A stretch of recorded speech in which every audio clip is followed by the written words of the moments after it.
कुठलं भूत ओळखूच आहे नाहीत पण कोण नको खूप छान दिसते त्यामुळे ह्यो कसं काय वाचलंय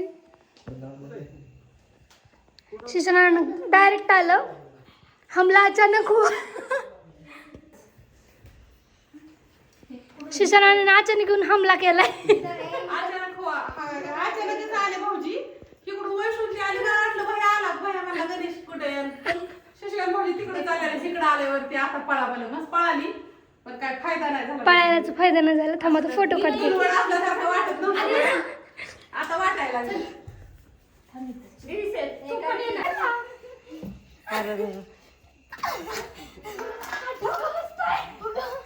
गणाला तर झोपच येत नव्हती बरं झालं होय गणा अरे रे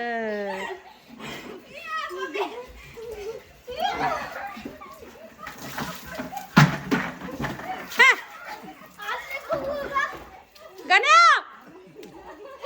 कायला कर तुम्ही सगळा राडा करून ठेवला माझा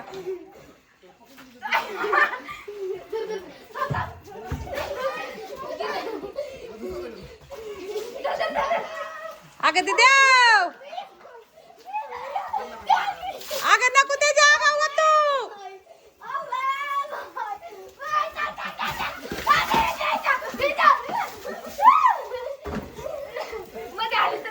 अगं टाकीत पाणी नाही तिथे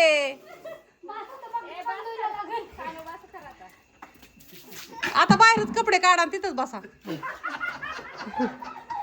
म्हणजे मी देते आणून तुम्हाला का कसं करून ठेवलं गाबड्यांनी नवऱ्याला तर आल्या म्हणून काय तुम्ही काय केलं गाड्या किती शांत चाललं होतं भारी चाललं होतं का नाही इऱ्या बापूंचा इऱ्या इरे बापूंचा तिथं इऱ्याची कोणी या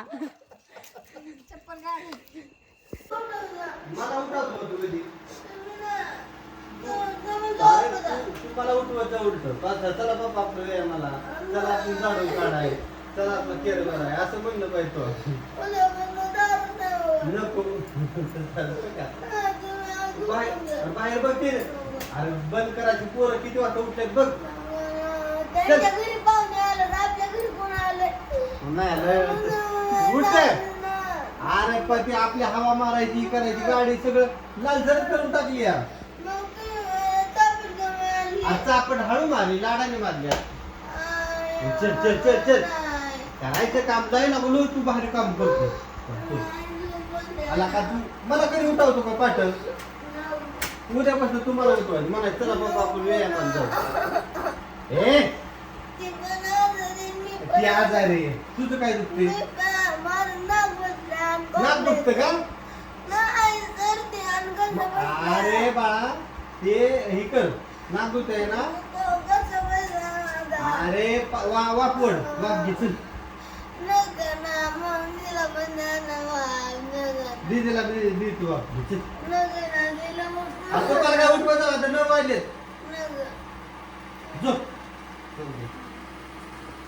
उठतेत का सवय लावली तसली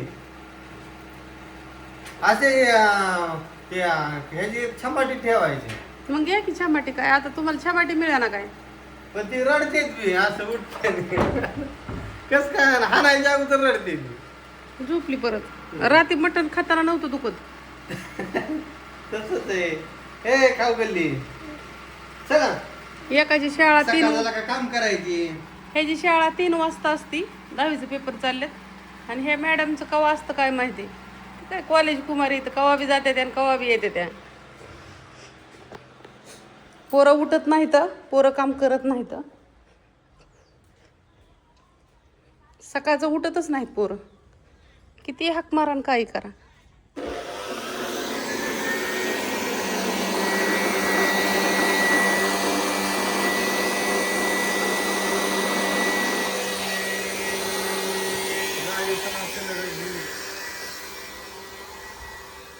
प्रत्येक जणाला आपापली काळजी रुबी चला माझं घरातलं आवरलंय सगळं दिसतंय का चकाचक पोरांनी कलर खेळल्यावर काल काय केले बघा सोप्यावर. आता ही धुईचं सोप आहे का ग मैत्रिणींनो? माझ्या पोटात दुखतं धुताना अक्षरशः.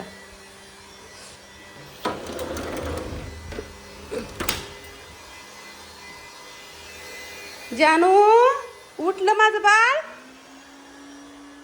काय नाही, माझं हे अर्ध झाडून झालंय.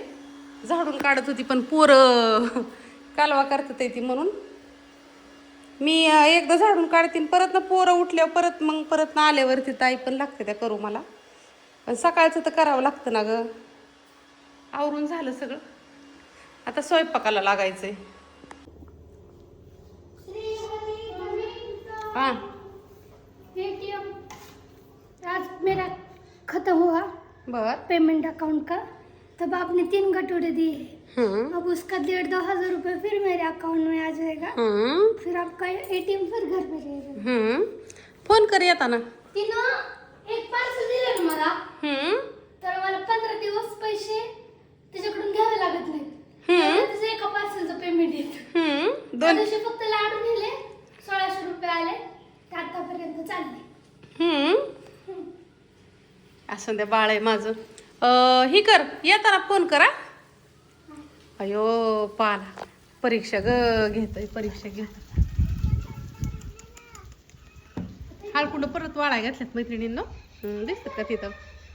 आणि दरवाजा ते प्लॅन्टचा लावून घ्यावा लागतोय, कारण का वाऱ्याने सगळं पाला येतोय. आणि तिकडं आमचे वैभव सरांचं काहीतरी चाललंय. आणि दुसरी गोष्ट म्हणजे थोड्या मिरच्या राहिल्यात नीट करायच्या. ती नानी म्हणल्या तळवटाची घडी घालून ठेवू. होय नानी? हा तेवढ्या राहिल्यात ते आता.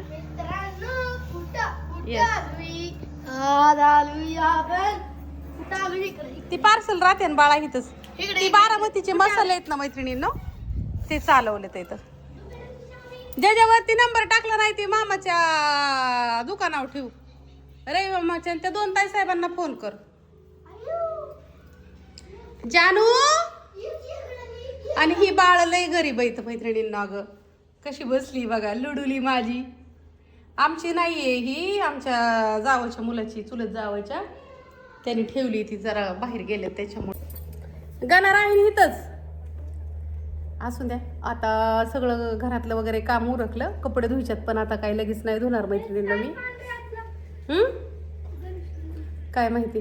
आणि आता आज सगळ्यांची ऑर्डरी जाते ना. 2 दिवस सण होता, सणामुळं काय कोणाच्या ऑर्डरी टाकल्या नव्हत्या. मी पण थोडीशी रिलॅक्स होती. थोडी जगात रिलॅक्स म्हणजे बरीचशी रिलॅक्स होती. माझ्या चेहऱ्यावरून तुम्हाला जाणवत असन. थोडंसं काम नसलं का नाही 1 किंवा 2 दिवस, तर मला असं इतकं भारी वाटतं ना. आणि मी सांगत नाही तर माझा चेहरा सांगतो तुम्हाला, मस्त वाटतं. आता आज परत काम चालू झालेलं आहे मैत्रिणींनो. आणि आज ऑर्डरी टाका सगळ्याजणी. माझा नंबर घ्या 9657484033. मनीषा मसाले बारामती. सौद्याचं सामान वगैरे सगळ्यांचं टाकते आता. पहिल्यांदा आता मी सगळं पॅकिंगला बसणार आहे. या कुरिअर सगळं चेक वगैरे करून आणि मग पुढच्या कामाला लागणार आहे. तर चला तुम्हाला दाखवते. ताई नाही तर आता 2 दिवस. तिकडं बघू शकता माझं सगळं काम आवरले चकाचक. पोरांनी ती पोपई वगैरे चिरली होती खायला, पण ती काय खाल्ली नाही. तर असू द्या. आता हे सकाळ सकाळ चेक करायचं आहे अगोदर ऑर्डरी. आणि मॅडम आमच्या म्हणल्या मी आल्यावरती राहिलेले प्रिंट काढून देईन. नाही दुसऱ्या टाकते की तुला अजून.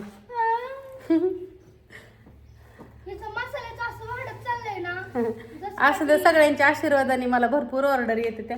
आणि मैत्रिणींनो जगायलाही लागत नाही ग. कसं असतं माहिती आहे का, जगायपुरतं काम करते मी. मला ह्याच्या पलीकडं काय लोड खेचत नाही. मला जर ह्याच्या पलीकडं लोड खेचला असतं तर मी बरेचसे अजून ॲटम वाढवले असते. जसं की तुम्ही मागता कारळ्याची चटणी, जवसाची चटणी, बरेचसे काय काय काय काय काय आणि काय ती मोहळाची माशी धरती ना. अजून काय काय ताईसाहेब म्हणतात की आका कुरड्या वगैरे. ताईसाहेब कसं होतं माहिती आहे का, मी जी स्वतः बनवते ना त्याच वस्तू मी विकते. म्हणजे मसाले वगैरे जे मी बनवत नाही ते मी विकत नाही. कारण का मला माहीत नसतं ना पूर्ण क्वालिटी कशी येते कशी नाही. आणि जर समजा ती क्वालिटी जर नाही तुम्हाला आवडली, कधी बिघडली, तर मग आपलं कस्टमर कायमचं बंद होतं ना.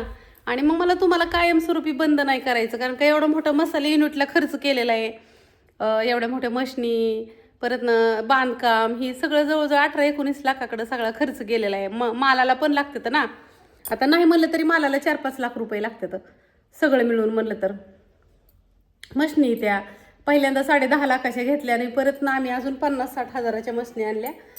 बांधकाम किती प्रशस्त केलेलं आहे, म्हणजे आतमध्ये फरशा वगैरे वरनं.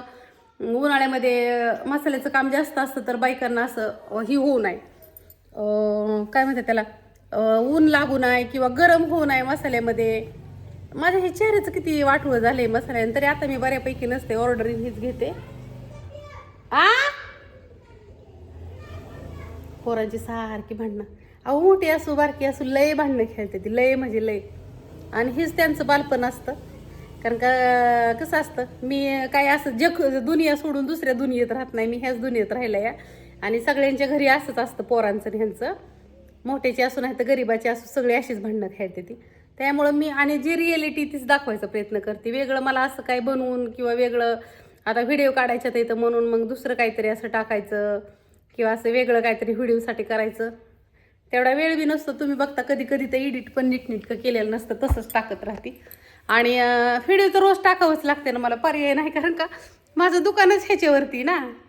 म्हणजे जेवढे ऑर्डर येतात ना मला ते सगळे यूट्यूबवरतीच येते. आता मी 2-3 आम्ही बघा 5-6 दिवस मलेशियाला गेलतो ना, तर सगळ्या ऑर्डरी स्टॉप झाल्या होत्या, एक पण ऑर्डर नव्हती. आणि सबस्क्रायबर केलेले ताईसाहेब, आता ज्यांनी ज्यांनी सबस्क्राईब केले ना ते पण दिसतात यूट्यूबवरती, सगळं कळतं. ज्यांचा यूट्यूब चॅनल आहे ना त्यांना सगळं कळतं. आपल्याला इंस्टाग्रामवरती कसं कळतं कुणी सबस्क्राईब वगैरे केलंय कुणी नाही, तसं यूट्यूबवरती पण कळतं आता. तर मग लक्षात येतं हां मग की बाबा हे घेणारेच आहेत आपले सगळे, असं तसं काय काय. ताईसाहेब म्हणते त्या का आम्ही नाही सबस्क्राईब वगैरे केलं, मी कधी म्हणत बी नाही कोणाला मला सबस्क्राईब करा, लाईक करा किंवा काय करा. शेवटी ही माझं दुकान आहे, मला दिवसातनं 1-2दा ह्या दुकानावरती यावं लागतं. आणि त्यातनं मी प्रयत्न करते यायचं की जेणेकरून बाबा हां चालू आहे काम, एवढं जरी तुम्हाला दिसलं ना तरी तुम्ही बिनधास्त डोळे झाकून ऑर्डरी करता. माझं कधी व्हिडिओ आलं नाही आलं तरी मला ऑर्डरी टाकत जा. ज्यावेळेस मी घरी नसते त्यावेळेस तर मी आवर्जून सांगतेच सगळ्यांना. व्हिडिओच्या माध्यमातून नाही सांगितलं तरी मी यूट्यूबच्या म्हणजे मला व्हॉट्सअपला तुम्ही मेसेज करता त्यावेळेस पण मी तुम्हाला सांगते की बाबा मी आज घरी आहे का नाही का असं. तर आता मी परतनं मार्च महिना गेला की एप्रिल महिन्यात पुढच्या महिन्यात परतनं एक 6-7 दिवस जाणार आहे मैत्रिणीनं केरळला.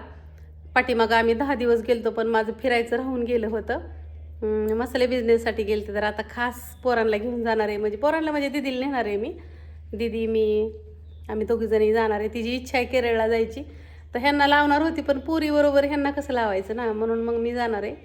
तर एक 4 एप्रिलच्या आसपास आम्ही जाणार आहे. तर मला तुम्ही ऑर्डरी आता टाकू शकता, काय अडचण नाही. ज्यावेळेस जायचं असेल त्यावेळेस तुम्हाला मी नक्की सांगेन की बाबा. आणि पोरांना वेळ दिला पाहिजेत, माझ्या दिदीला वेळ दिला पाहिजेत मी, नाही का. एकदा नवऱ्याच्या घरी गेली की परत ना काय नाही, आपणच किती आपल्या आईबापाला वेळ देते तर आपले लेकरं देते नाही असं. चला ह्या गोष्टी तुमचा नाही लय वेळ घेत मी. असं ते व्हिडिओ आवडला असेल तर लाईक करा. तुम्ही नाही करत, कधी कधी करता, पण असं दे. बाय सगळ्यांना.